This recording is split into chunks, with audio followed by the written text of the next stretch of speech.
Assalamualaikum warahmatullahi wabarakatuh. Bismillahirrahmanirrahim.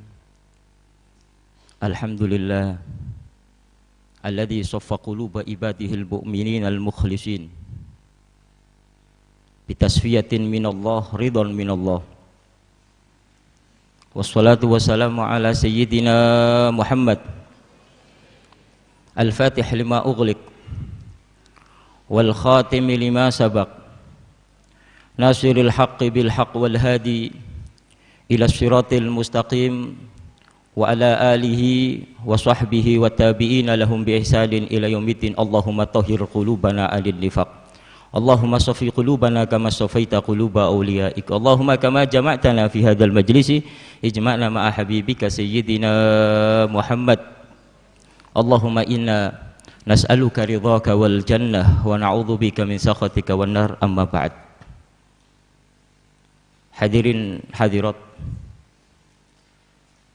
para asatid, para jamaah, orang tua kami semuanya yang dimuliakan oleh Allah Subhanahu wa taala, wabil khusus guru kita Buya Yahya, semoga Allah memberikan kesembuhan kepada beliau, dijaga oleh Allah Subhanahu wa taala, kembali ke pondok pesantren Al-Bahjah ini bisa berjuang bersama-sama kita semuanya.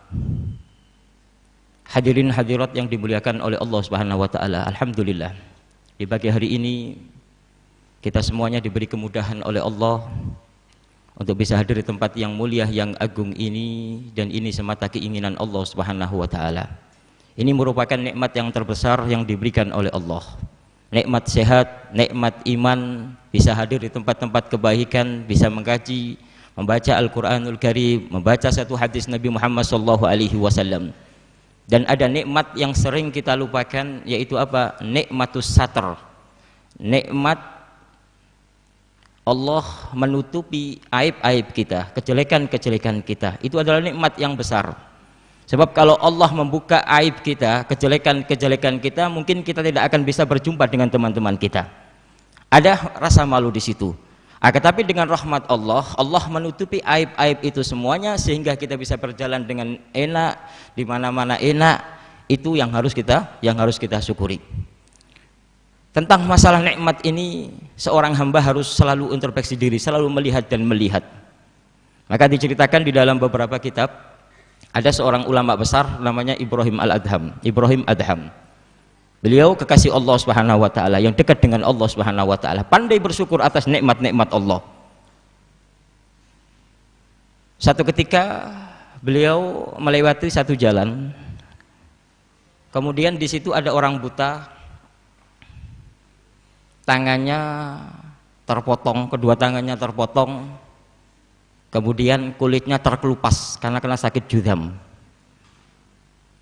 Di saat beliau lewat, lalu orang buta ini berkata, alhamdulillah ala ni'matil imani wal islam, alhamdulillah ala hadihin ni'mah, segala puji bagi Allah atas nikmat ini. Setelah makan sebatang roti, berkata seperti itu. Maka Ibrahim Adham tersentak, kaget, seraya berkata, apa yang kau katakan wahai Pak tua? Lalu aku berkata alhamdulillah, segala puji bagi Allah atas nikmat-nikmat Allah. Ibrahim berkata,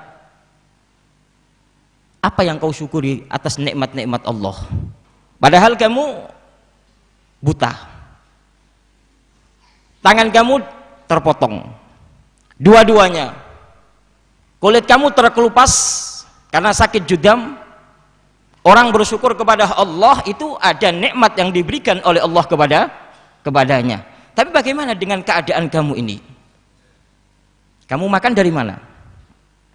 Saya makan, Allah yang memberi melalui orang-orang.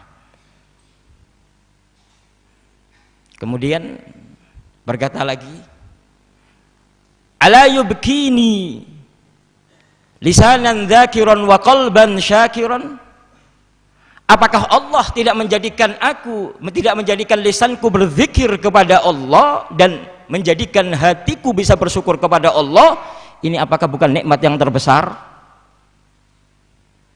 Fabaka Ibrahim adham, maka Ibrahim itu menangis dengan keadaan orang yang buta, yang tangannya, kedua tangannya terpotong, yang kulitnya terkelupas, yang buta tapi bisa bersyukur kepada Allah Subhanahu wa taala. Maka hadirnya kita ke tempat ini adalah nikmat Allah Subhanahu wa taala. Nikmat yang diberikan oleh Allah tidak diberikan kecuali hamba-hamba yang dicintai oleh Allah Subhanahu wa taala. Dan sungguh kita tidak akan bisa bersyukur atas nikmat-nikmat Allah kalau kita tidak merenungi nikmat-nikmat Allah, dan kita tidak akan bisa merenungi nikmat-nikmat Allah kalau kita tidak mengetahui nikmat-nikmat Allah yang diberikan kepada kita semuanya. Hadirin hadirat yang dimuliakan oleh Allah Subhanahu wa taala. Kita akan teruskan kajian kitab tafsir. Pada minggu yang lalu guru kita semuanya membahas ayat dari surat Al-Maidah, ayat yang ke-31.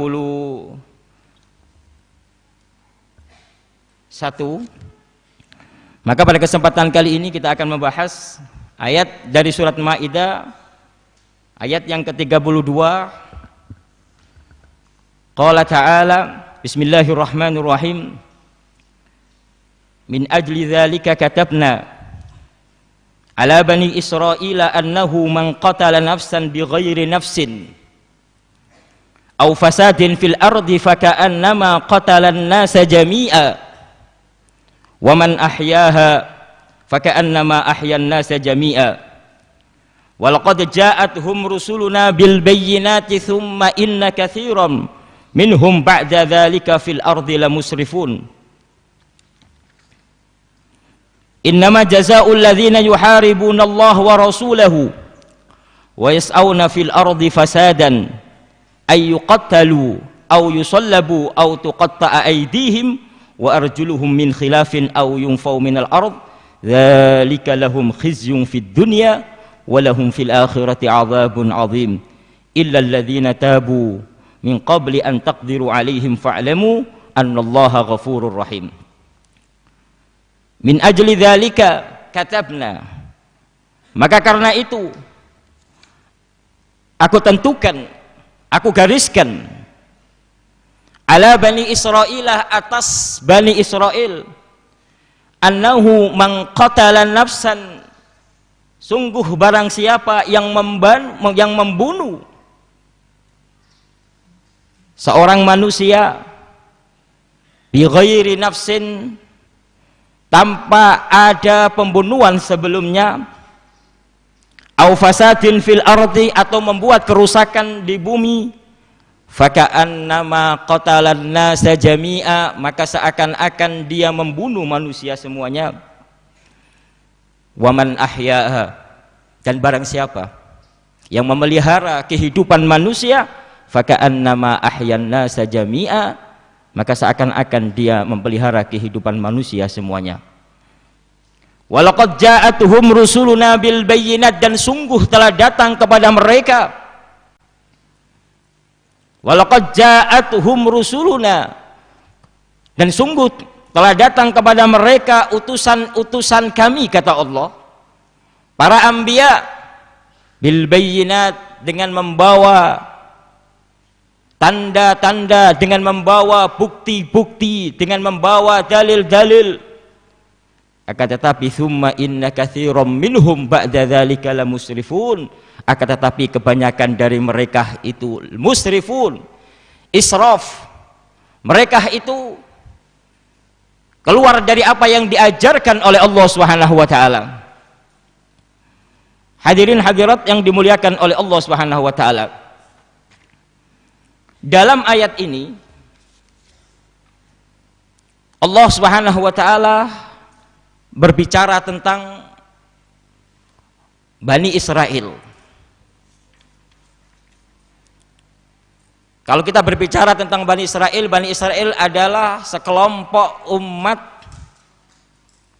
yang sering menyakiti para nabi, bahkan sampai sekarang mengganggu umat Islam karena kedengkian di dalam hati mereka.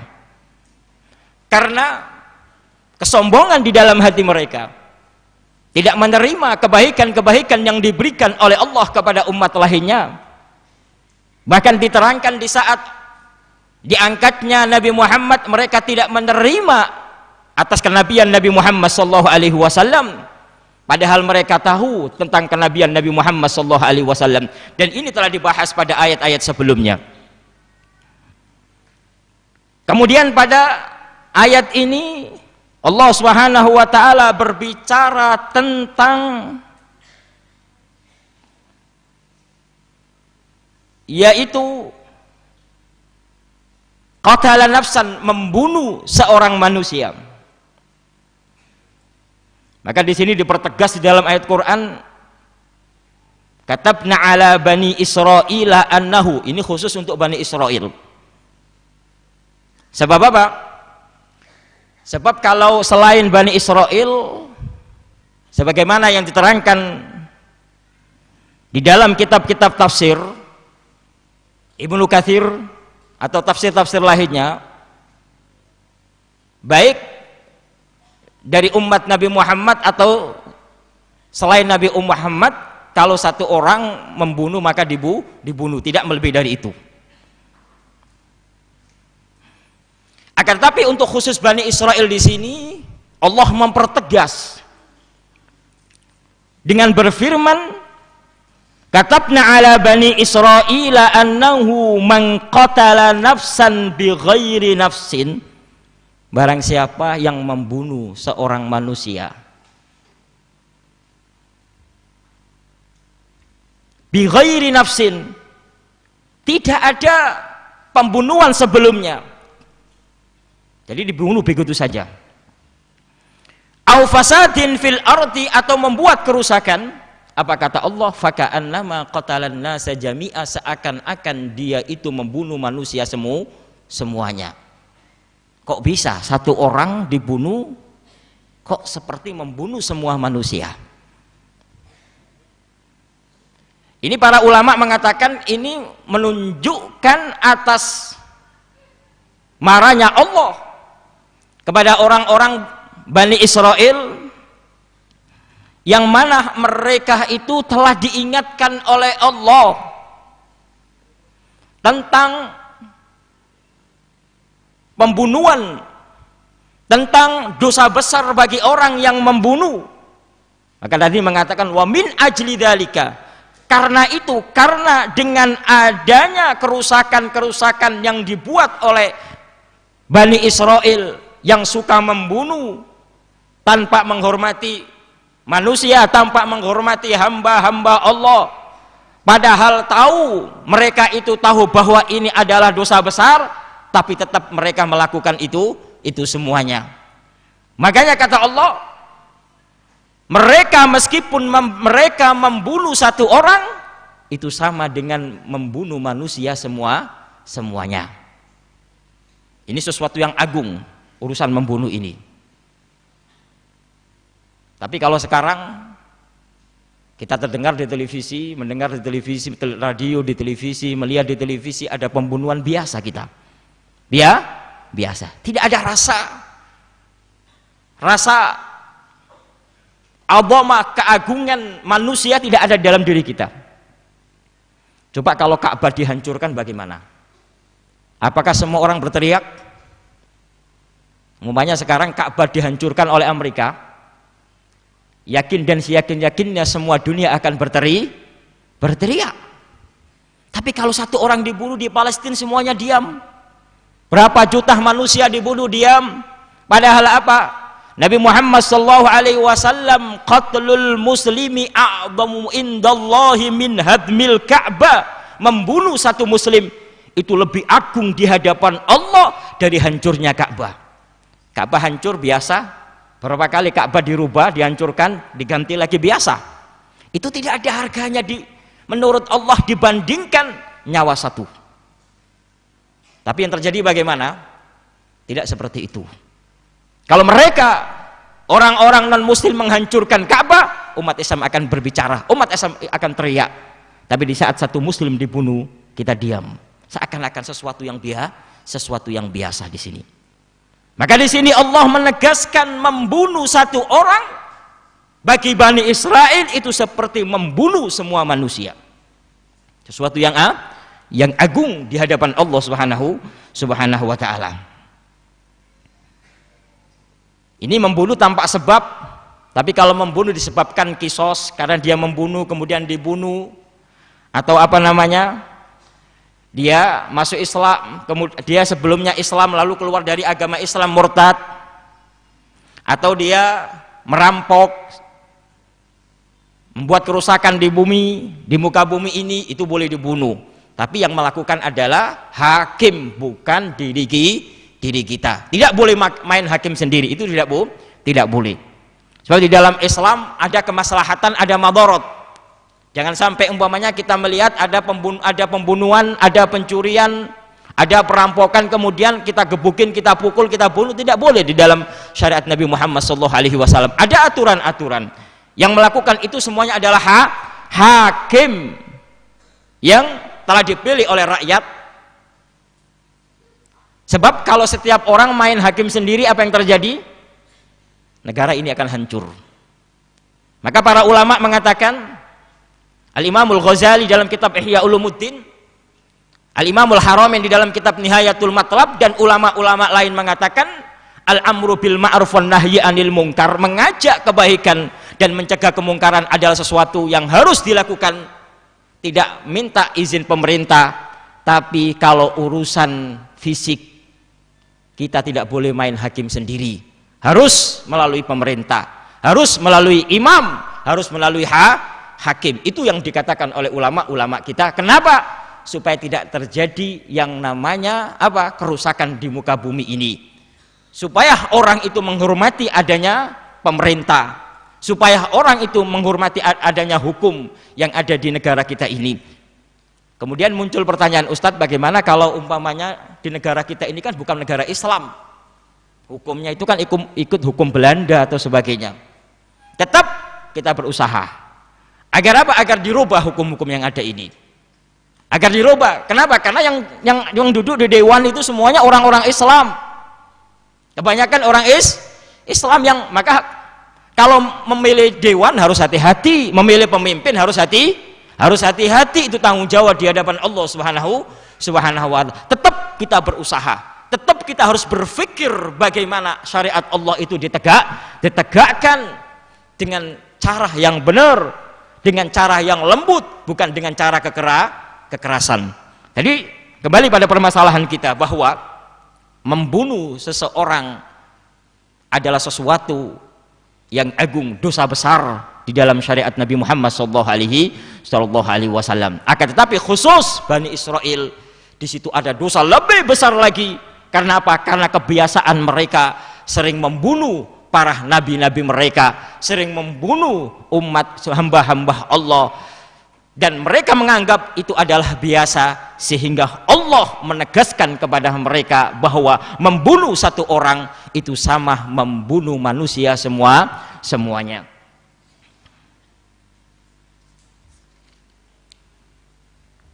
Waman ahyaha faka'annama ahyan nasa jami'a, barang siapa yang menghidupkan manusia. Nah, ini bukan menghidupkan manusia, sebab yang menghidupkan adalah Allah. Tapi yang dimaksud di sini ahli tafsir mengatakan, yaitu apa? Yaitu barang siapa yang memelihara kehidupan manusia bi antarokal qatla, dengan meninggalkan membunuh mereka, itu sama apa? Menjaga kehidupan manusia. Jadi di saat kita menahan amarah kita, di saat ada pertengkaran supaya tidak terjadi pembunuhan, itu sama juga kita memelihara kehidupan manusia, memelihara kehidupan manusia yang ada di muka bumi ini. Sebab kata Nabi Muhammad SAW, kalau dua manusia sudah mengangkat pedang, maka yang ketiga adalah setan di situ.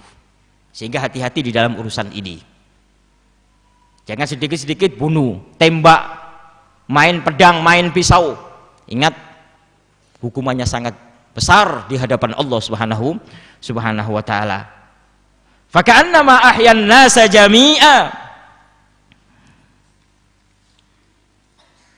Walaqad ja'atuhum rusuluna bil bayyinat. Kata Allah, telah datang kepada mereka utusan-utusan kami. Nah ini. Jadi pada ayat-ayat yang lalu dijelaskan Allah Subhanahu wa taala itu menurunkan ayat-ayat kepada Bani Israel, menurunkan para nabi, tapi mereka tidak mendengar, tapi mereka tidak menghiraukan apa yang dikatakan oleh nabi-nabi mereka. Nah, ini kalau orang alim itu kadang sulit untuk diberi nasihat. Kenapa? Karena kesombongan yang ada dalam dirinya itu.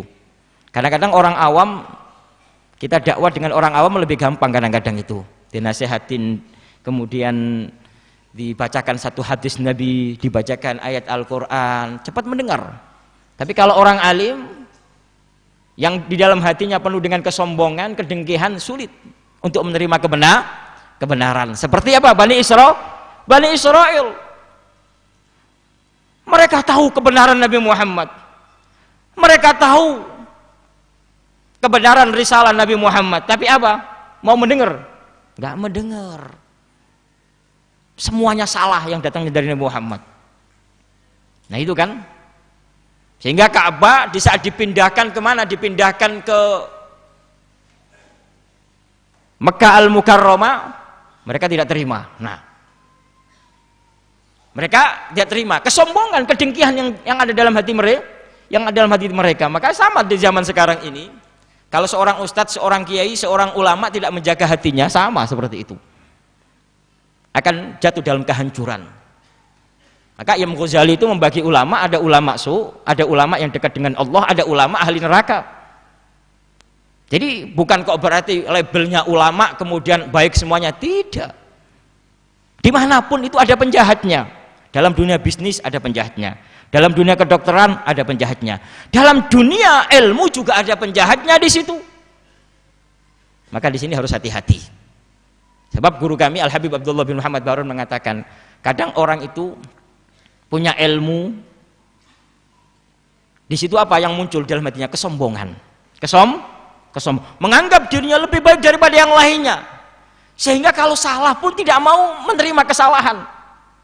Kadang berfatwa, jelas itu salah, tapi karena kesombongan yang ada dalam dirinya, muter-muter supaya bagaimana fatwanya itu tidak salah supaya benar. Nah ini penyakit seperti ini.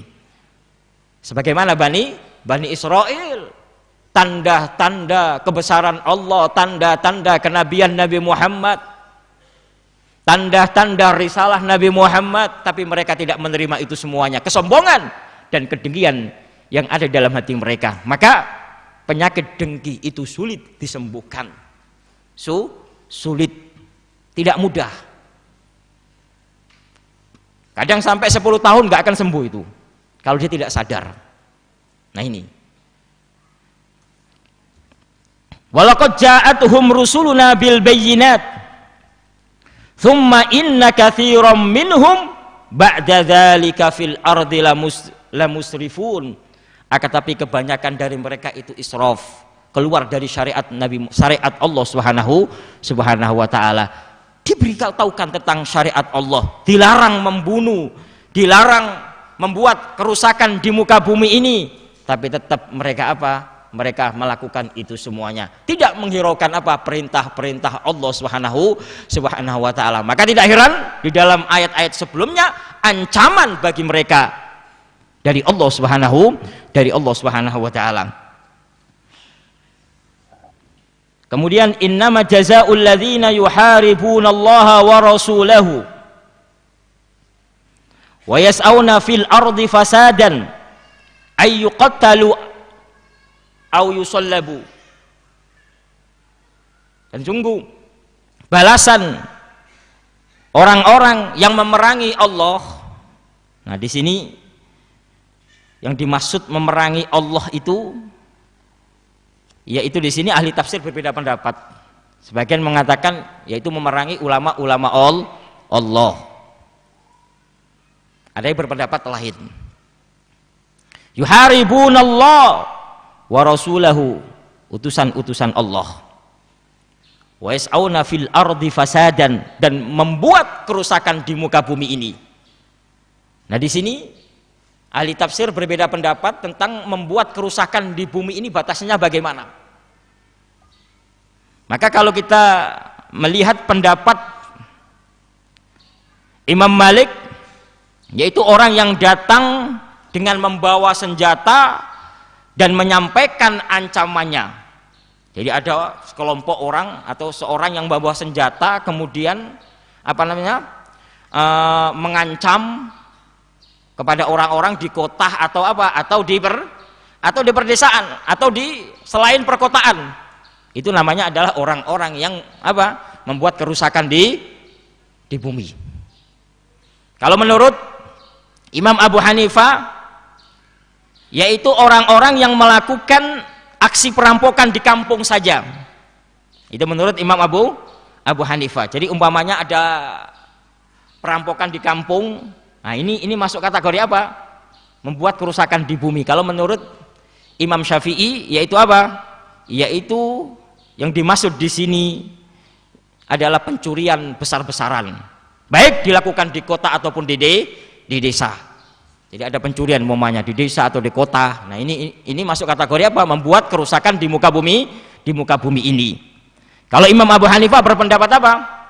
Yaitu apa? Imam Abu Hanifah berpendapat melakukan aksi perampokan saja, dan itu hanya ada di kampung. Kalau di kota bukan masuk kategori apa?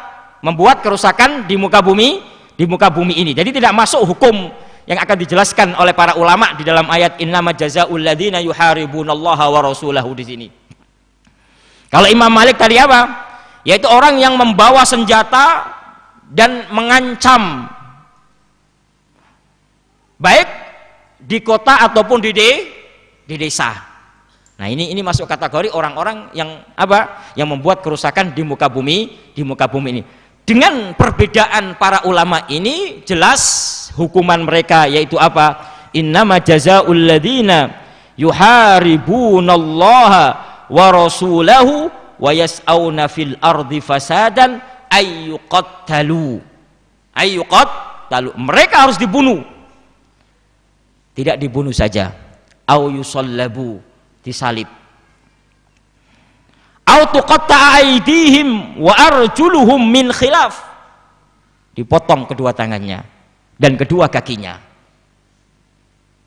Jadi tidak sekedar dipotong satu kaki, bukan, dua-duanya dipotong, tangannya juga dipotong, au yunfu minal ard, atau diasingkan. Dzalika lahum khizyun fid dunya wa lahum fil akhirati adzabun adzim, dan itu adalah penghinaan bagi mereka di dunia, dan di akhirat mereka mendapatkan siksa yang besar dari Allah Subhanahu wa taala. Ini yang namanya had. Sehingga para ulama sepakat had itu tidak bisa digugurkan. Kalau di Indonesia hukuman had itu bisa digugurkan. Nah ini mengikuti hukum Belanda. Kalau kita baca dari syariat Islam, yang namanya had tidak bisa digugurkan. Itu adalah hak Allah. Jadi tidak mungkin digugurkan melalui melalui pengampunan dari presiden. Muncul pertanyaan, Ustadz, kan ada pendapat yang memperbolehkan, yaitu presiden punya hak untuk memberikan ampunan yang berkaitan dengan had. Pendapat itu adalah pendapat yang tidak bisa diambil. Kenapa? Karena itu pendapatnya Syiah. Sebab mereka berpendapat Mereka berpendapat bahwa imam itu adalah maksum. Iman itu dijaga. Jadi tidak pernah berbuat salah sehingga boleh mengampuni. Ini kan salah. Mana ada imam maksum? Yang maksum adalah para nabi-nabi Allah, itu yang maksum, dijaga oleh Allah dari kesalahan, dari berbuat yang tidak benar. Itu adalah maksum nabi. Tapi selain nabi tidak ada maksum. Maka tidak punya hak imam atau presiden memberikan memberikan pengampunan hukuman yang berkaitan dengan had. Ingat di sini. Jadi yang Yang mempelajari hukum-hukum Indonesia di situ apa? Ada pengampunan dari presiden. Ini salah, ini keluar dari syariat Nabi Muhammad sallallahu alaihi wasallam. Itu adalah hak Allah. Tetap harus dilaksanakan. Adapun sekarang kita tidak bisa melaksanakan, ya kita memohon ampun kepada Allah. Tapi di dalam hati kita ada niat untuk menjalankan syariat Allah Subhanahu wa taala. Jadi beda, ada orang apa? Melakukan kemaksiatan tapi dia tidak sadar kalau itu adalah kemaksiatan. Beda dengan orang yang apa? Melakukan kemaksiatan tapi dia sadar itu adalah kemaksiatan. Ya Allah, berikan petunjuk kepada kami ya Allah untuk bisa meninggalkan kemaksiatan. Itu beda lagi. Sebab kalau orang itu sadar bahwa yang dia lakukan itu adalah kemaksiatan, mungkin saja nanti Allah akan membuka hatinya, dijadikan oleh Allah hamba yang bertobat kepada Allah Subhanahu wa taala. Tapi kalau dia tidak mengakui apa yang dilakukan itu adalah kesalahan, ini masalah besar.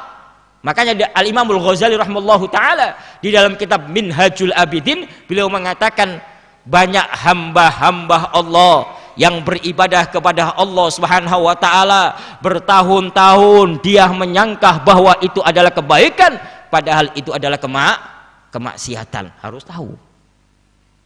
Maka tadi saya katakan kita harus meyakini bahwa hukum Indonesia adalah hukum salah menurut syariat Nabi Muhammad SAW. Kalau sampai kita membenarkan, ini bahaya besar. Kita mengatakan ini salah, tapi kita memohon ampun kepada Allah dan berdoa di hadapan Allah agar bagaimana supaya kita bisa menerapkan syariat Allah, syariat Nabi Muhammad sallallahu alaihi wasallam. Kalau dikatakan hukum Islam ini adalah hukum keras, gimana kok keras? Logika berpikir, kalau ada orang membunuh kemudian dibunuh, itu kan adil. Bagaimana kok dikatakan tidak adil? Dihukum 10 tahun, gimana kok dihukum 10 tahun atau 8 tahun? Wong dia telah melenyapkan nyawa orang, maka hukumannya harus dibunuh. Itu yang namanya adil. Kalau satu dibunuh satu, bukan satu membunuh satu orang dibunuh 10 orang keluarganya, tidak. Yang membunuh itu yang dibunuh. Ini yang namanya adil. Sebab apa? Sebab kalau orang membunuh kemudian dibunuh, yakin dan seyakin-yakinnya dia tidak akan melakukan pembunuhan lagi. Mikir, kalau saya membunuh akan dibunuh, mikir. Tapi kalau umpamanya apa? Membunuh tanpa dibunuh, nah ini masalah. Berarti saya masih ada kesempatan itu untuk bisa hidup. Kalau gitu kita bunuh aja orang itu. Nah ini, jadi apa yang disyariatkan oleh Allah itu ada hikmahnya. Maka Imam Syatibi rahimahullahu taala di dalam kitab Muwafaqat mengatakan, "Ma min syar'in syara'allahu illa wa fihi hikmah." Apa yang disyariatkan oleh Allah ke muka bumi ada hikmahnya. Laisa abathan, bukan sia-sia. Begitu saja tidak, tapi semuanya ada hikmahnya. Adraka man adrak. Yang tahu orang-orang yang diberi oleh Allah Subhanahu wa taala pengetahuan. Yang tidak tahu ya harus belajar. Tapi semuanya di dalam syariat Nabi ada hikmahnya. Begitu juga pembahasan yang kita bahas pada pagi hari ini, di saat Allah Subhanahu wa taala memberikan hukuman berat kepada Bani Israel, berbeda dengan umat-umat lainnya, di situ ada hikmah. Apa? Supaya mereka sadar. Supaya mereka sadar, sebab manusia itu ada 3 macam manusia itu. Al-Imamul Haddad rahimahullahu taala mengatakan, manusia itu ada 3 macam. Ada orang itu diberi isyarah, sadar sudah, faham. Tanpa diajak bicara, isyarah saja sudah faham. Yang kedua, diisyarahi nggak akan faham-faham, kecuali harus disampaikan. Ada orang seperti itu. Yang ketiga, disampaikan, diisyarahi, disampaikan nggak faham-faham. Harus apa? Harus dipukul. Harus dipukul. Maka Al-Habib Abdullah bin Haddad mengatakan ini lebih parah daripada binatang. Kalau manusia dipukul, kalau binatang dipukul mau enggak? Mau. Tapi kalau manusia, nah tadi saya katakan, jadi Allah Subhanahu wa taala memberikan hukuman kepada hamba Allah karena melanggar syariat Allah. Ini dibedakan, yang sana tidak dihukum. Itu karena di situ ada hikmah. Seperti pembahasan kita pada pagi hari ini, Allah memberikan hukuman berat kepada Bani Israil di saat mereka membunuh. Kenapa? Karena mereka sering membunuh, sering melanggar aturan-aturan Allah. Mereka menghiraukan perintah-perintah Allah. Makanya Allah Subhanahu wa taala memberikan hukuman berat kepada mereka supaya mereka itu ingat, supaya mereka itu sadar. Nah, kalau nggak sadar itu hati sudah keras. Makanya para ulama mengatakan kalau ada orang hatinya keras diberi nasihat nggak bisa nasihatin, itu seperti Bani Israil. Nah, ini sudah seperti Bani Israil, dinasihatin nggak mau dengar, diajak bicara nggak mau dengar, dari hati ke hati nggak bisa. Itu adalah Bani Israil. Mudah-mudahan Allah Subhanahu wa taala menjadikan kita hamba yang selalu hati kita dibuka oleh Allah Subhanahu wa taala untuk kebenaran. Illal ladzina tabu min qabli an taqdiru alaihim fa'lamu annallaha ghafurur rahim. Nah, ini masalah taubat. Apakah semua dosa itu bisa diampuni oleh Allah Subhanahu wa taala? Tadi saya katakan membunuh adalah dosa besar. Membuat kerusakan di muka bumi ini adalah dosa besar. Tapi rahmat Allah lebih besar daripada kemurkaan Allah. Sehingga Allah berfirman, illal ladzina tabu, kecuali orang-orang yang bertobat kepada Allah Subhanahu wa taala. Min qabli an taqdiru, sebelum kamu menguasai mereka, sebelum kamu bisa membunuh mereka, tapi tobat duluan. Fa'lamu annallaha ghafurur rahim. Ketahuilah sesungguhnya Allah itu Maha Pengampun dan Maha Pengasih. Dan ini menunjukkan Allah selalu mengampuni dosa-dosa hambanya asalkan dia mau bertobat kepada Allah Subhanahu wa taala. Kalau hamba itu tidak mau bertobat kepada Allah, ini yang masalah. Jadi setiap hari maksiat gak mau bertobat, ini masalah. Sehingga Imamul Ghazali mengatakan apa? Kadang orang itu melakukan sholat sunnah duha, sholat sunnah witir, setiap hari maksiat. Mungkin nggak? Nggak mungkin. Kenapa dia malah meninggalkan kewajiban? Tobat wajib nggak? Wajib nggak? Wajib. Tobat wajib. Ini sholat duha sunnah. Maka Imam Ghazali, ini hadiah, kata Imam Ghazali. Tapi Anda harus membayar hutang dulu. Tobat adalah hutang. Imam Ghazali memperumpamakan tobat itu seperti hutang. Hutang harus dibayar. Ini orang belum bayar sudah ngasih hadiah, bener nggak? Punya hutang 100 juta, jadi nggak bayar hutang, yang ngasih hadiah. Ini hadiah buat kamu. Masuk akal nggak? Nggak masuk akal. Bayari dulu hutangnya. Setelah membayar hutang baru memberi hadiah. Bukan terbalik, hadiah dulu baru bertobat. Membayar hutangnya tidak seperti itu. Sehingga apa? Sehingga tidak mungkin kalau orang itu melakukan kemaksiatan dia beribadah kepada Allah, tidak mungkin itu. Tidak mungkin. Kenapa? Karena biasanya kalau orang itu bermaksiat kepada Allah, maka sulit untuk bisa apa? Untuk bisa beribadah kepada Allah Subhanahu wa taala. Sehingga Al-Imamul Ghazali dalam kitab Minhajul Abidin mengatakan, kalau ada orang biasanya sholat duha kok enggak sholat duha, yakinkan di hari itu dia melakukan kemaksiatan. Kalau ada orang biasanya bangun malam, satu ketika dia tidak bangun malam, yakinkan bahwa dia itu di hari itu dia melakukan kemaksiatan. Kalau ada orang setiap hari sholat jamaah, tapi di hari itu dia tidak sholat jamaah, yakinkan bahwa di hari itu dia melakukan kemaksiatan. Makanya Sayyidina Umar di saat sibuk dengan kebunnya sampai meninggalkan sholat jamaah. Maka seketika itu sadar kebunnya diwakafkan semuanya. Berapa hektar itu? Ada di antara kita, Bu? Jadi di saat sibuk di toko bangunan, banyak pelanggan. Astagfirullah, sudah jam 1 gak sholat duhur ini. Sudahlah, tokonya saya wakafkan sajalah untuk Al-Bahjah. Ada yang seperti itu. Nah, ini Sayyidina Umar radhiyallahu anhu. Jadi diceritakan di dalam sejarah itu ada seorang ulama yang dekat dengan Allah. Tapi ulama ini kerja. Kenapa? Karena sebaik-baik orang itu apa?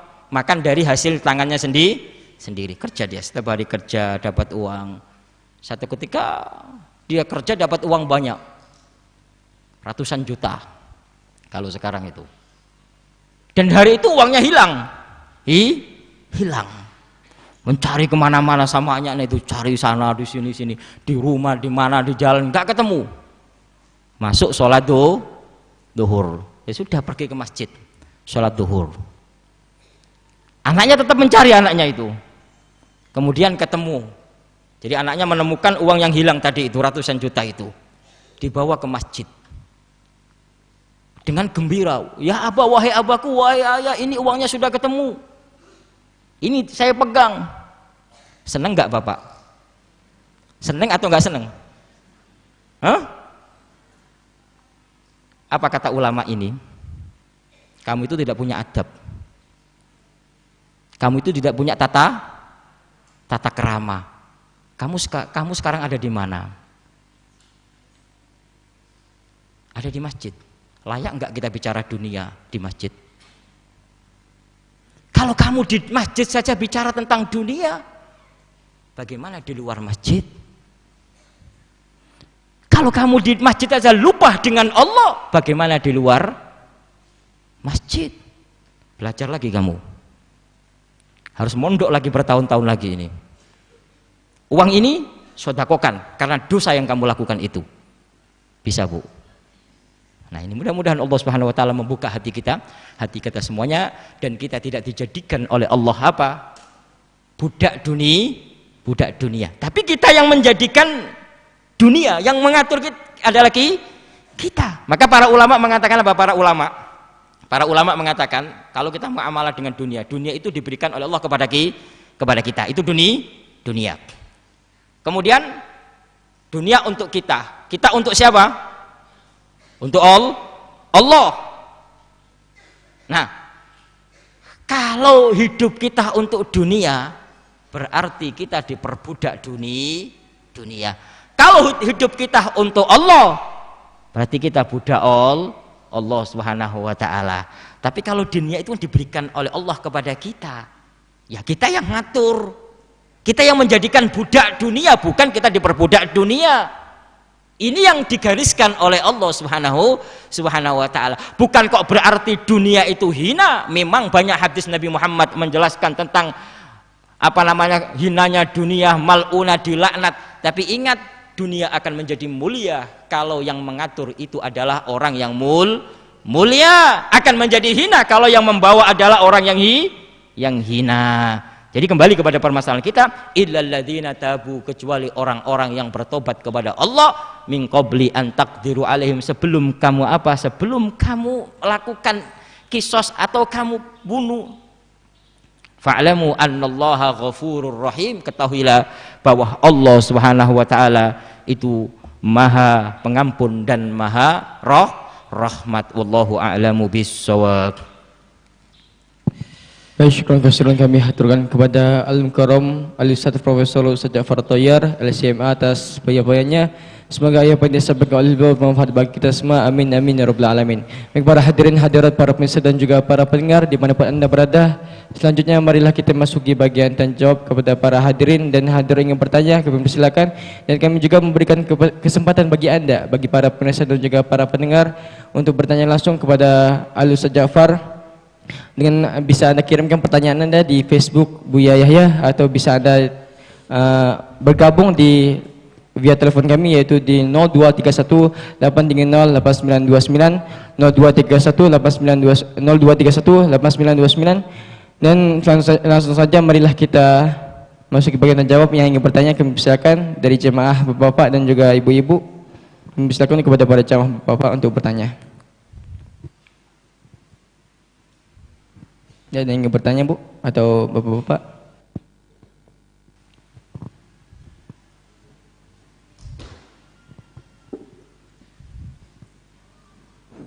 Assalamualaikum warahmatullahi wabarakatuh.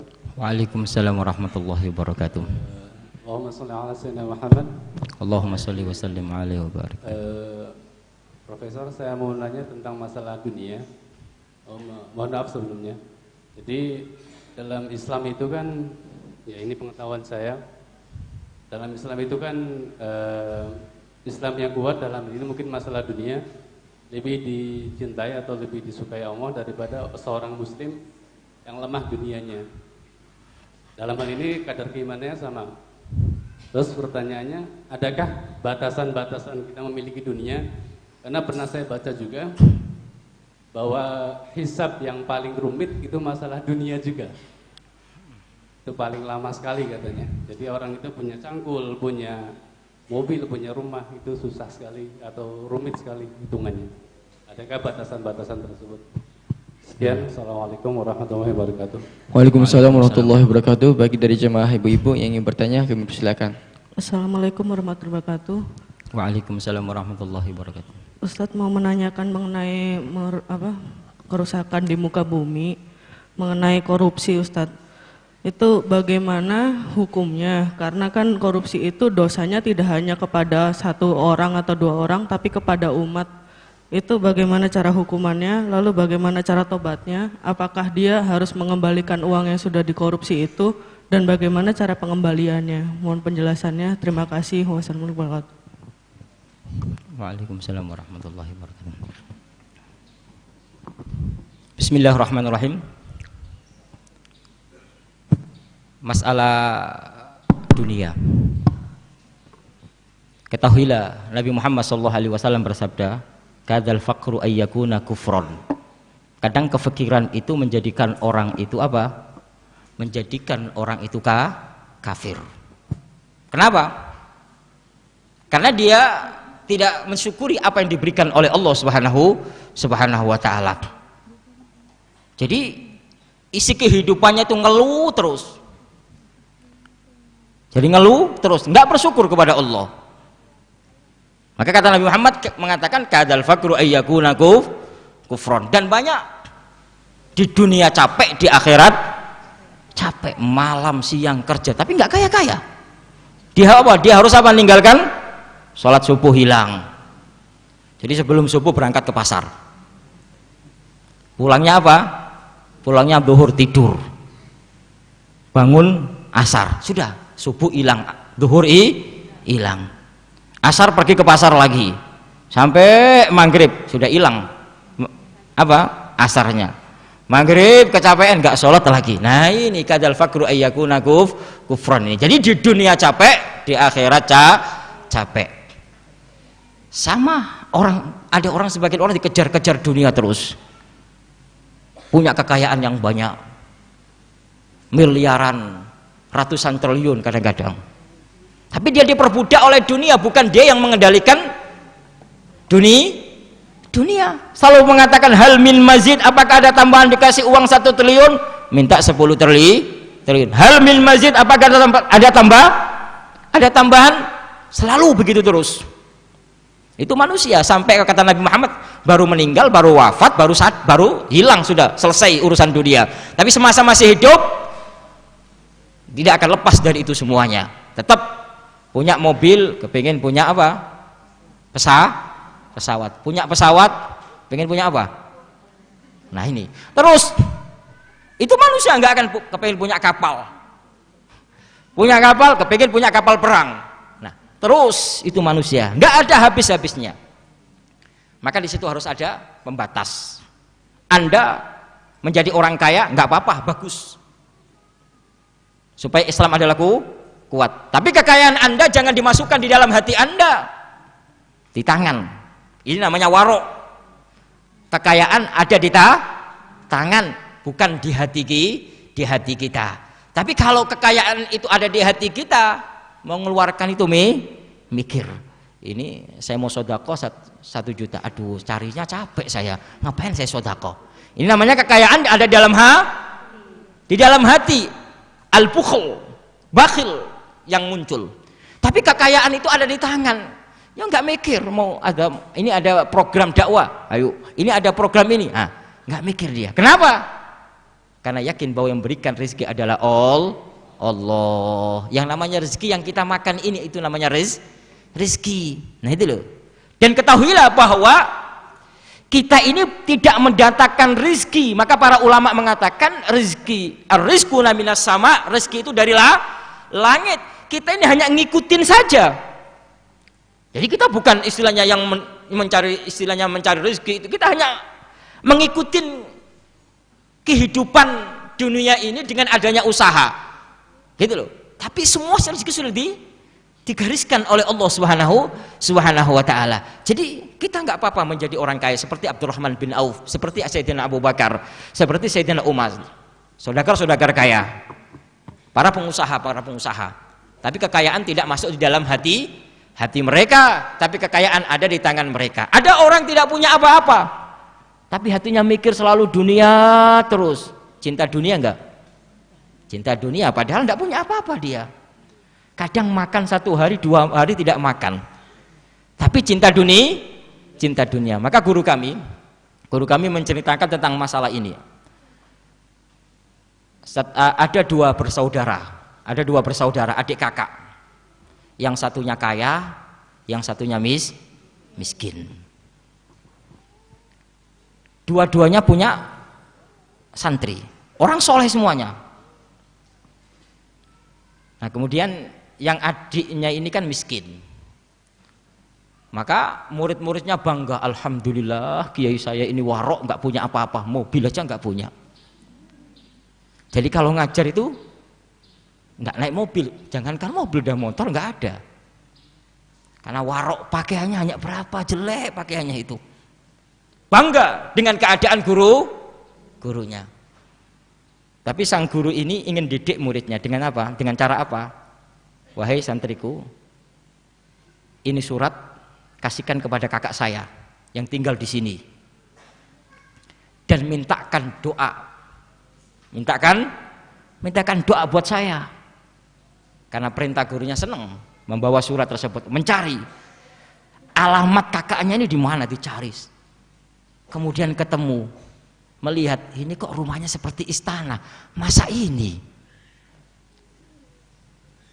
Kemudian mengetuk pintu, dibuka, depan mobilnya paling bagus, banyak penjaganya. Masa guru saya kok minta doa kepada orang seperti ini? Tidak punya apa? Guru saya tidak punya apa-apa, ini kaya, semuanya ada, dunia ada. Ini benar atau salah ini? Lalu tanya, benar enggak ini yang namanya ini namanya? Iya, saya namanya ini. Ini surat dari guru saya. Ini surat dari guru saya. Kemudian apa? Ya sudah, saya terima. Sampaikan pesan kepada adikku, jangan cinta dunia. Apa pesannya? Jangan cinta dunia. Murid ini bingung, gimana guru saya ini tidak punya apa-apa kok dibilangin cinta dunia. Seharusnya dia yang cinta dunia, banyak dunianya, mobil, rumah mewah kayak istana. Kok menyampaikan pesan kepada guru saya? Sampaikan kepada guru kamu, jangan cinta dunia. Akhirnya pulang sampai di rumah, kemudian ketemu gurunya. Ini saya tadi sudah ketemu, dan dia berpesan jangan cinta dunia. Apa kata sang adik? Benar apa yang dikatakan oleh kakak saya tadi itu. Saya ini tidak punya apa-apa, di dalam hati saya banyak cinta dunia. Kakak saya ini harta bendanya banyak, rupanya kayak seperti istana, penjaganya banyak, tapi di dalam hatinya tidak ada rasa cinta dunia sedikit pun. Ini namanya warok. Warok itu di hati, bukan di tangan. Itu warok. Maka dalam hal ini kita tidak boleh apa? Memandang orang dengan pandangan rendah.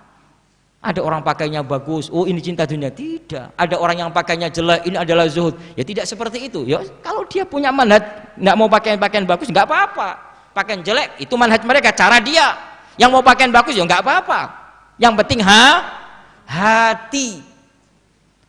Jadi seorang muslim harus kuat. Apalagi di zaman sekarang perang ekonomi. Mereka orang-orang kafir menguasai ekonomi. Nah kalau kita nggak kuat, ya kita akan dihinakan oleh mereka. Tapi ingat, kekayaan jangan dijadikan di dalam hati kita, tapi jadikan di dalam tangan kita. Itulah yang namanya warok. Wallahu a'lamu bishawab. Kemudian tadi masalah apa tadi? Salah? Hah? Korupsi. Kalau dalam bahasa Arab namanya ikhtilas, al-mukhtalis, yaitu korupsi, koruptor. Koruptor adalah bentuk pencurian tapi tidak seperti pencurian. Karena yang namanya mencuri itu kan ngambil barangnya orang lain, diambil, datang ke rumahnya, datang ke ini. Ini nggak ada di depan dia gitu loh. Ada di depan dia yang megang uangnya, tapi dikorupsi. Nah, di sini apakah hukumnya sama dengan seperti ini? Nah, di sini para ulama berbeda pendapat di dalam hal ini. Apakah wajib dikisos atau tidak? Sebagian ulama mengatakan tidak dikisos. Kenapa? Karena tidak terpenuhi, yaitu apa? Yang namanya pencurian itu. Tapi yang namanya pencurian itu kan ngambil dengan cara sembunyi. Ini enggak sembunyi-sembunyi, diambil karena dia yang megang uangnya itu. Direktur bank atau menteri atau bagian keuangan atau apa, kan di depan dia uangnya itu. Tinggal ngambil saja kan gitu. Nah, kalau yang pencuri kan datang ke rumah orang, datang ke bank dirampok. Nah, itu namanya pencurian di sini. Akan tetapi tetap dosanya juga dosa mencuri, wajib dikembalikan karena itu bukan haknya, harus dikembalikan. Kalau dia nanti tidak mengembalikan, maka dia punya hutang di hadapan manusia, di hadapan orang-orang, uangnya yang diambil itu.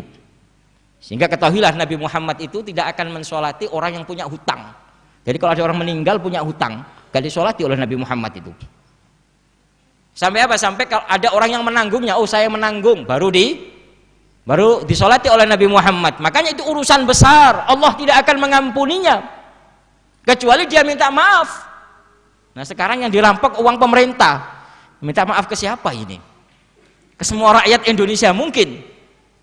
Lewat apa? Nah, di sini jadi harus dikembalikan, wajib. Kalau nggak dikembalikan akan dituntut oleh Allah di hari kiamat nanti. Berapapun jumlahnya harus dikembalikan. Jadi kadang orang itu kalau urusan uang agak teledor. Yang penting dapat uang, halal haram itu urusan lain. Itu masalah besar itu. Makanya apa? Kadang berdoa gak dikabul-kabulkan oleh Allah, tapi tetap menyalahkan Allah. Allah itu kenapa saya berdoa sampai 1 tahun 2 tahun gak dikabul-kabulkan? Padahal dia tidak koreksi diri. Nah, ini loh. Jadi intinya bahwa korupsi adalah dosa dan wajib dikembalikan. Makanya aset-asetnya harus diambil. Umpamanya dia mengkorupsi 100 juta, maka harus mengembalikan 100 juta. Tapi bentuk korupsi di Indonesia ini ada kriteria. Ada salah kebijakan dinamakan korupsi. Nah, ini. Jadi umpamanya satu menteri memberikan kebijakan apa? Kebijakan uang ini dibagikan kepada orang fakir miskin. Tapi kebijakan itu salah apa? Salah karena tidak sesuai dengan undang-undang. Ini dikatakan korupsi menurut undang-undang Indonesia. Nah, ini apakah dituntut? Enggak, karena dia salah kebijakan, dia tidak memakan uang itu. Ini yang harus difahami. Jadi makna korupsi di Indonesia ini harus dipisah-pisah. Ada korupsi yang bentuknya salah kebijakan, umpamanya Menteri Agama memberikan kebijakan ini beberapa ustadz ini dihajikan gratis, itu namanya kebijakan. Apakah dia makan? Kan nggak makan dari uang itu, tapi memberikan kebijakan dihajikan itu. Nah, di total ternyata pembiayanya sampai 1 triliun. Apakah wajib dikembalikan? Ya enggak, karena ini salah kebijakan. Gitu loh. Kecuali kalau dia itu tahu bahwa itu melanggar aturan, gitu loh. Ini salah, tetap dilanggar terus. Nah, ini punya rasa tanggung, ini namanya punya tanggung jawab. Tapi kalau dia tidak tahu kemudian salah di dalam kebijakan, nah ini tidak dituntut. Berbeda kalau dia korupsi untuk memperkaya diri, itu sama mencuri. Hanya saja para fuqaha berbeda pendapat tentang hukuman mereka. Apakah sama dengan orang mencuri dalam masalah kisos? Di sini mereka berbeda pendapat. Tapi masalah mengembalikan uang wajib dikembalikan. Jadi intinya korupsi di Indonesia itu ada bermacam-macam, ada yang korupsi untuk memperkaya diri, ada korupsi salah kebijakan. Salah kebijakan kalau dia tahu bahwa itu salah kok dilanggar, ini punya tanggung jawab. Tapi dia tidak tahu kemudian salah dalam kebijakannya, ini tidak punya tanggung jawab dalam segi agama, karena kesalahan itu wajar. Wallahu a'lamu bissawab. Baik Ustaz, ini mohon maaf Ustaz, ini ada pertanyaan dari saudara kita yang bernama Ibad. Assalamualaikum warahmatullahi wabarakatuh. Ustaz, bagaimana hukumnya jika kita berkurban diniatkan untuk orang yang sudah meninggal, misalnya orang tua kita? Dan yang kedua, Assalamualaikum warahmatullahi wabarakatuh Ustaz, saya mau bertanya bagaimana hukumnya kas masjid dibuat bisnis, yang mana tujuan kas masjid dibuat untuk bisnis, yang mana tujuannya untuk mencari laba yang nanti akan disalurkan kepada masjid tersebut. Bismillahirrahmanirrahim. Masalah korban untuk orang yang telah meninggal, maka di dalam mazhab Syafi'i ada dua pendapat. Pendapat yang pertama, yang kuat tidak boleh. Jadi korban untuk orang meninggal tidak boleh. Ini pendapat yang pertama, dan ini pendapat yang kuat di dalam mazhab Syafi'i. Pendapat yang kedua, boleh, tapi nanti akan menjadi hukumnya seperti korban nazar. Berarti seperti korban wajib itu. Maka dagingnya harus dibagikan semuanya, tidak boleh dimakan oleh yang korban tersebut. Nah ini keluarganya nggak boleh. Ingat, ini kalau korban untuk yang telah meninggal. Jadi kesimpulannya apa tadi? Menurut pendapat Syafi'i, pendapat yang kuat, tidak boleh. Pendapat yang kedua, boleh tapi menjadi nazar. Maksudnya nazar, maka dagingnya harus dibagikan semuanya, tidak boleh mengambil sedikit pun. Berbeda kalau korban yang sunnah, boleh mengambil untuk dianya, untuk keluarganya. Di dalam hal ini mazhab Syafi'i memang agak ketat masalah nazar itu. Kalau ada orang bicara, ini kambing ini untuk saya kurbankan, jadi nazar itu. Jadi nazar ini dalam mazhab Syafi'i memang agak ketat dalam hal ini. Berbeda dengan mazhab-mazhab lainnya, dan banyak orang tidak paham masalah ini. Jadi intinya boleh-boleh saja kurban bagi yang telah meninggal menurut pendapat kedua di dalam mazhab Syafi'i. Wallahu a'lamu bissawab. Dan yang kedua tentang kas masjid untuk dipakai untuk bisnis, yang mana laba dari bisnis tersebut digunakan untuk masjid. Bismillahirrahmanirrahim. Masalah kas masjid. Jadi kalau ada orang sedekah jariah untuk masjid, maka tidak boleh dipakai yang lainnya. Ini pertama. Jadi tidak boleh dipakai untuk yang lainnya. Ini masjid ternyata dipakai untuk madrasah, ya nggak boleh. Ini wakaf untuk masjid dipakai untuk madrasah, nggak boleh. Ini jariah untuk masjid kemudian dipakai yang lainnya, maka tidak boleh. Nah ini hanya saja, sebelum saya jawab masalah itu, hanya saja para ulama mengatakan boleh nggak membuat acara di masjid uangnya dari kas masjid, umpamanya katakan acara Isra Mi'raj itu kan, acara yasinan, kemudian dikasih minum, dikasih kopi.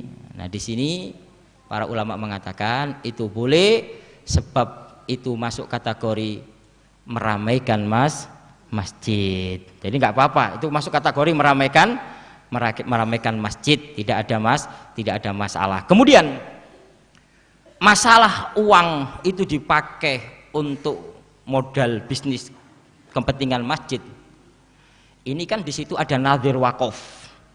Nadhir wakaf itulah yang melihat. Ada nadhir wakaf itu yang melihat antara maslahat dan madharat, sehingga ada namanya wakaf produktif. Kan ada wakaf produktif. Wakaf produktif wakaf tapi nanti selalu dimanfaatkan terus. Itu kan?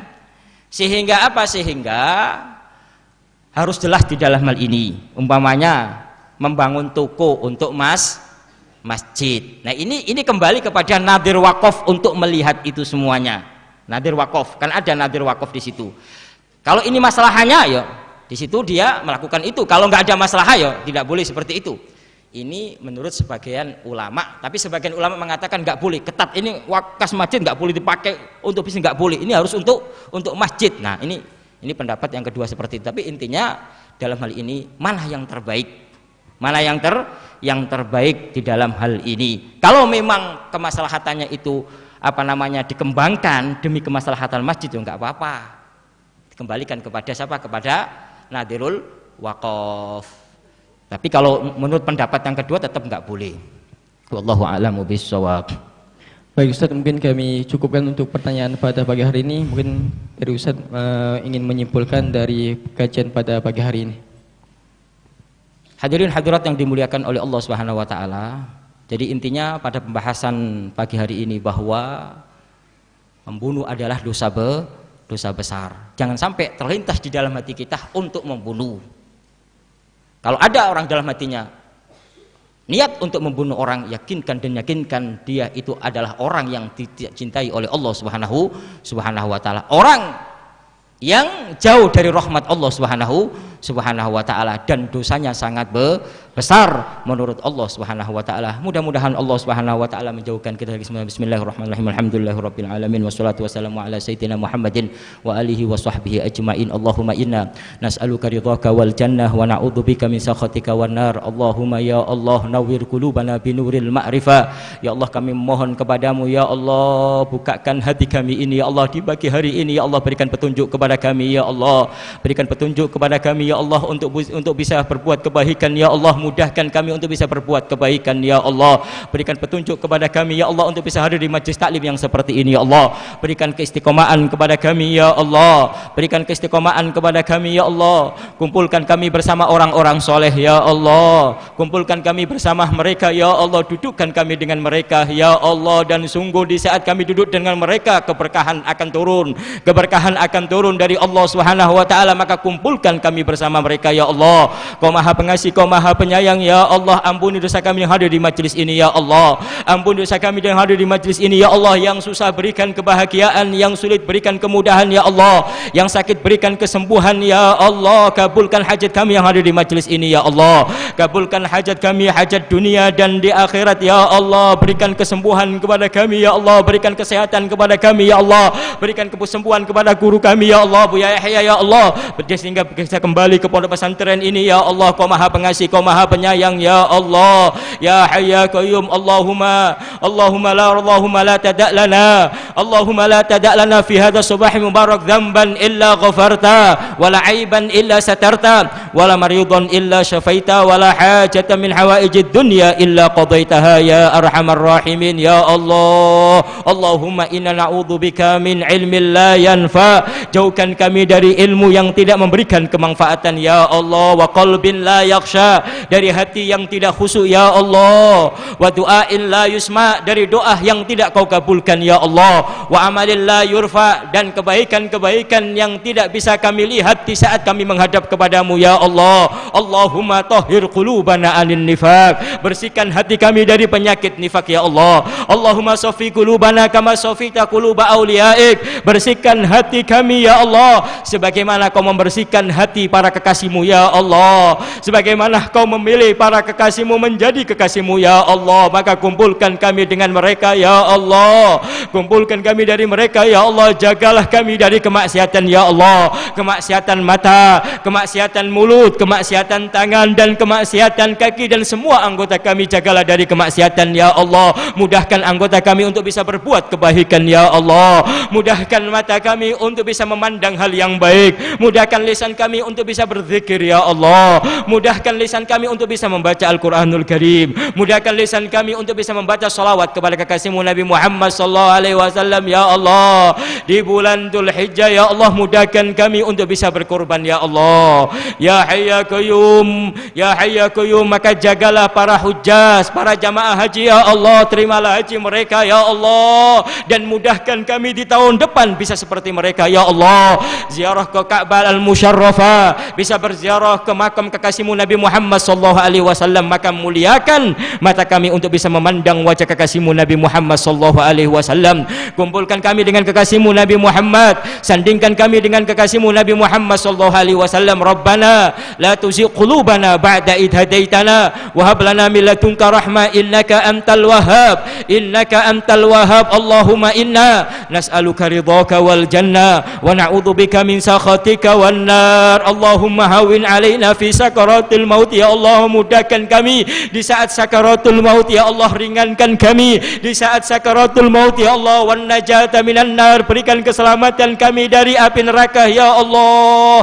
Jauhkan kami dari api neraka, ya Allah. Jauhkan kami dari kemurkahanmu, ya Allah. Maka berikan rahmatmu, anugerahmu, ya Allah. Dan kami yakin sungguh rahmatmu lebih besar daripada kemurkaanmu, ya Allah. Ya Hayy ya Qayyum, Ya Tawwab, Ya Ghaffar, Maha Pengampun, Maha Pengasih, ya Allah. Ampuni dosa-dosa kami ini, ya Allah. Setiap hari kami melakukan dosa, ya Allah. Setiap detik kami bermaksiat, ya Allah. Setiap detik, setiap hari kami memandang hal yang Kau haramkan, ya Allah. Maka ampuni dosa kami ini, ya Allah. Ampuni dosa kami ini, ya Allah. Bukakan hati kami ini, ya Allah. Jadikan hati yang lembut, ya Allah. Jangan Kau jadikan hati yang keras dan kasar, ya Allah. Hati yang tidak menerima kebaikan, ya Allah. Maka lembutkan hati kami, ya Allah. Hati yang mudah untuk menerima kebaikan, ya Allah. Hati yang mudah untuk menerima nasihat, ya Allah. Hati yang mudah untuk menerima mau'izah, ya Allah.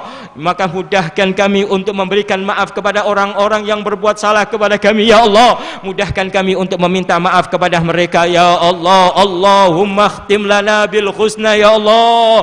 Kami memohon kepadamu, ya Allah, jangan Kau cabut nyawa kami di dunia ini, ya Allah, kecuali kami mudah mengucapkan kalimat la ilaha illallah Muhammadur Rasulullah, la ilaha illallah Muhammadur Rasulullah, la ilaha illallah Muhammadur Rasulullah. Rabbana zalamna anfusana wa illam taghfir lana wa tarhamna lanakunanna khasirin. Rabbana atina fid dunya hasanatan wa fil akhirati hasanatan wa qina adzabannar. Subhana rabbika rabbil izzati amma yasifun wa salamun alal mursalin walhamdulillahi rabbil alamin.